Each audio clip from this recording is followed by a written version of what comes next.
Welcome back everyone to our studies in AQA A-level history. In this video we're going to talk a little bit about the concept of Laudism, and we'll examine the implications of Laudism. We'll talk about what its key features, how it actually looks, what it actually is fundamentally, and talk about why it is so important to our studies in thinking about the origins and the sort of ramping up of the English Civil War.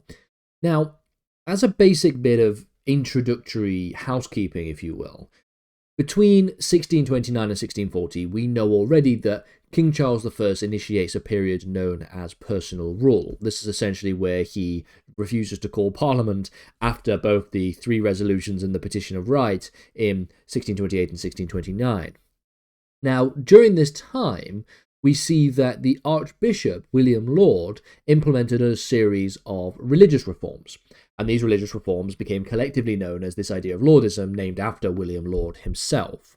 Now, the aim of Laudism is to enforce uniformity and to also enhance some of the ceremonial aspects of the Church in England. But as you can probably imagine, Puritan opposition to Laudism would start to mount tensions and contribute to the Civil War itself. So let's understand what Laudism actually is. And I want to begin by thinking about something known as the beauty of holiness.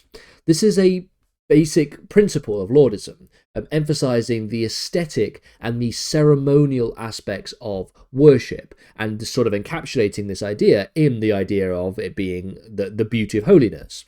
So what did this look like in practice? Well, it involved things like church decorations. Churches were instructed to repair and to beautify their buildings, so incorporating elements like candles, altar cloths, and stained glass windows. There was also the placement of the altar. Communion tables and things like that were moved to the east end of churches and often were railed off, resembling that of Catholic altars. Again, basically the idea of Laudism is to make reforms to the Church of England that gives the church practice just a little bit more Catholic vibes, essentially. And what we see here is that the idea of altar placement is actually a change that is formalised by the Privy Council, by an order of the Privy Council in November 1633. And then we also see that the clergy were required to wear traditional vestments during services, reinforcing the sacredness of rituals. So that's the kind of beauty of holiness part. In terms of liturgical reforms, the idea of Laudism seeks to standardise worship practices across England. So there would be the issuance and the use and the strict adherence to prescribed liturgy. So a book of common prayer, essentially, where we see any kind of deviations being punished. An emphasis on sacraments. The Eucharist was given prominence over preaching, which again aligned with Laud's view that the altar is the central focus of worship. And we also see the imposition of clerical hierarchy. The term priest, for example, was reinstated for clergy members, highlighting their sacramental role, which alarmed Puritans who preferred the word minister rather than priest. Again, a more Catholic feeling towards these ideas. And then, furthermore, in order to try and maintain conformity, they tried to suppress nonconformity. To enforce conformity, Laud utilised ecclesiastical courts as well as the Court of Star Chamber.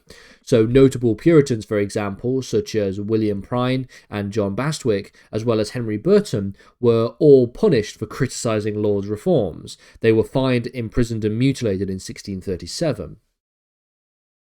There was also, of course, censorship. The licensing of publications was tightened in order to suppress the dissent of religious views. And we also see that we get a number of organisations that were dissolved. So the dissolution of Feoffees and Improprietations was a Puritan organisation which funded Puritan clergies, was in fact dissolved in 1632, and the assets were seized by the Crown. So it was a spiritual change, it was a doctrinal change in terms of some of the religious practices, but it was also a change to try and enforce conformity and then therefore by extension to suppress nonconformity. So this is what Laudism ultimately was. What was the reaction to Laudinism, and you can probably come to a conclusion about what the reaction would have been straight away, but we'll get to that here on this slide. So there was, of course, opposition. The first opposition and resistance came, of course, from the Puritans. They viewed Laudinism as an attempt, at least, to return to Catholic practices, or at least to align themselves with greater Catholic practices than they would like. Remember, many Puritans disliked Arminianism, and even having Charles, who had sort of slight Arminian tendencies, because that was a little bit too Catholic of a Protestant idea. So the idea of Laudinism, of course, would alarm a lot of Puritans. Many Puritans would migrate. In fact, they emigrated to New England to escape religious persecution. So many Puritans went to the New World, essentially. But on top of that, they would start to do a number of they would start to act in a way that would essentially lead to the development of underground publications, pamphleteering, for example, and essentially these underground publications would start to criticize Laudian policies. In Scotland, however, we see the greatest amount of opposition, fundamentally, because in 1637, Charles I attempted to impose the English prayer book in Scotland, which of course led to widespread unrest, as you can probably imagine. And in 1638, the Scots signed something known as the National Covenant. This National Covenant rejected the imposed liturgy and the episcopal governance structure that existed. And ultimately, following the National Covenant in 1639, we get armed conflicts breaking out, which forced Charles to call the Long Parliament to try and secure his funds, which ultimately culminates in the end of his personal rule. So that's one of the reasons why Laudinism is so important, because this period of personal rule continues until fundamentally the Bishops' Wars. The Bishops' Wars, which take place in 1639 and 1640, and are partially in response to the fact that we see the imposition of the English prayer book in Scotland.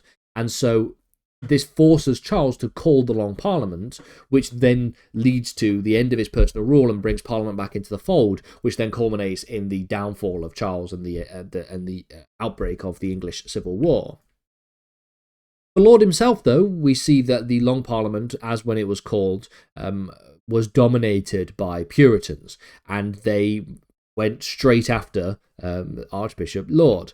He was impeached in 1640 for high treason, and he was imprisoned in the Tower of London, and after a prolonged trial he was executed on the 10th of January 1645. So not particularly a very popular individual, but it shows very clearly that this idea of Laudinism and the religious reforms that had been imposed by the Archbishop had a severe effect not only on Charles, but on the relationship between the monarchy and Parliament that would be continuing as we get through and start looking at some of the other issues as we start thinking about the English Civil War in more detail.